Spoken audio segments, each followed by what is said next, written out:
How many of these crashed crafts do you estimate there are that human beings have recovered?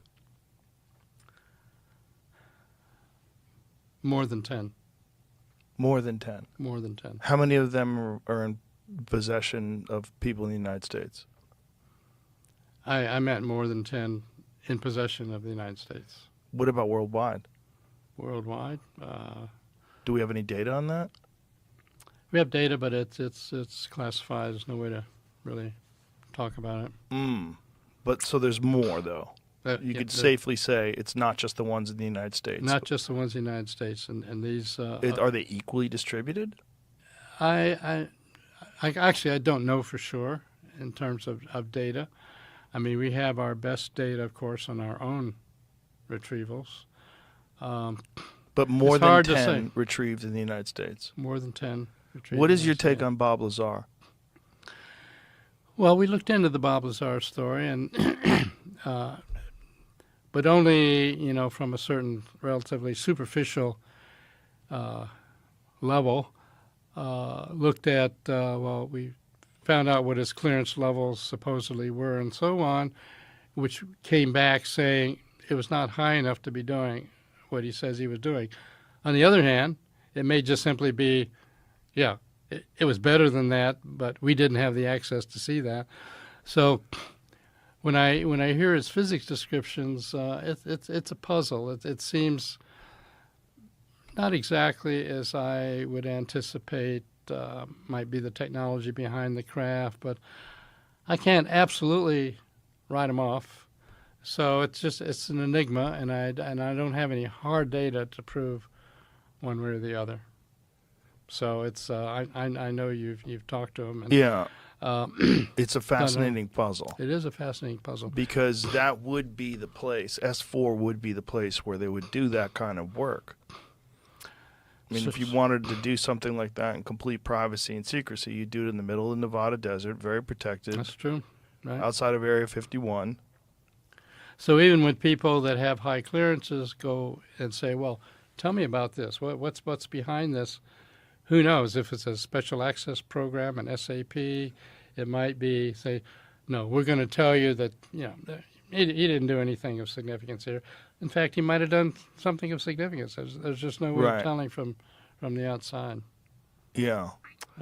So the actual generator, the thing that powers the craft that Lazar talked about, what was your take on that? This idea that it was element 115, that when it encounters high radiation, it has some sort of an anti-gravitational effect, some warp effect. Well, there are two aspects.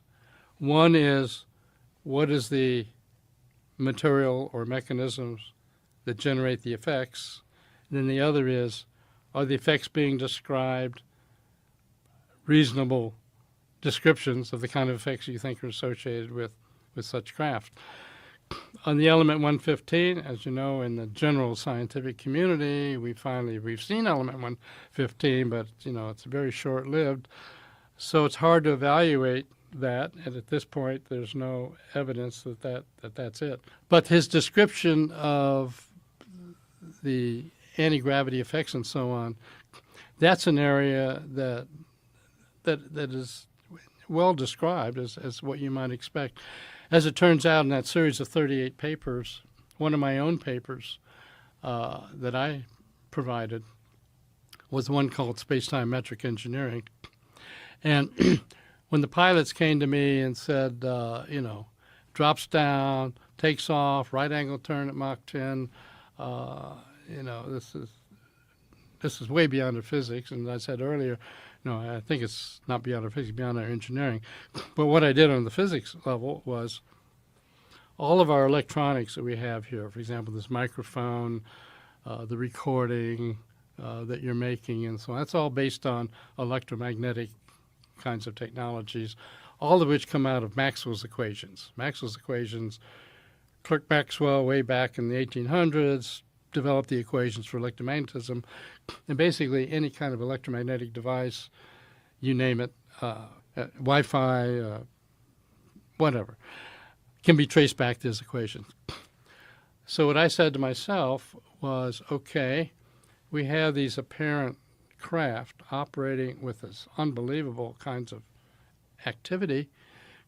Is there any way to account for that in our physics? Well, it turns out. So what I did, I took a sheet of paper, and the left-hand side of the paper, I wrote down all the weird effects that have been claimed.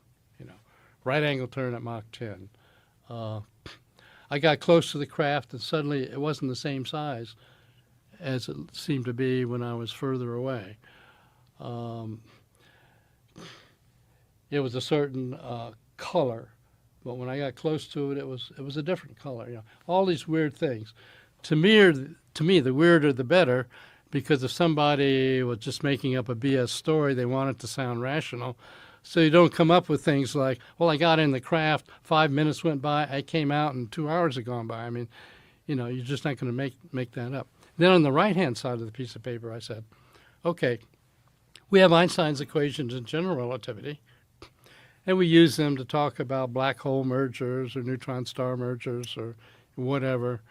And all these things are massively energetic events.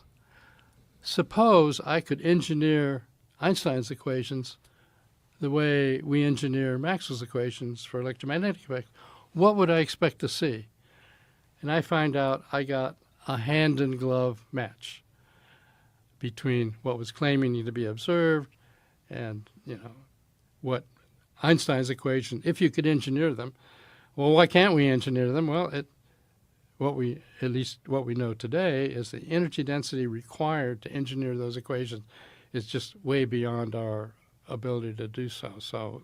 Can you give me a comparison to what the energy requirements or something like that would be like? Yeah, people have in fact, Alcubierre warp drive. I don't know if you've heard of that, but Miguel Alcubierre was a researcher in general relativity and kind of a Star Trek fan and so on. He said, I wonder if we could really have warp drive. And so he used Einstein's equations to say, okay, under what conditions could we do a warp drive? And he actually came up with solutions out of the equations. Okay, what would it take to drive that?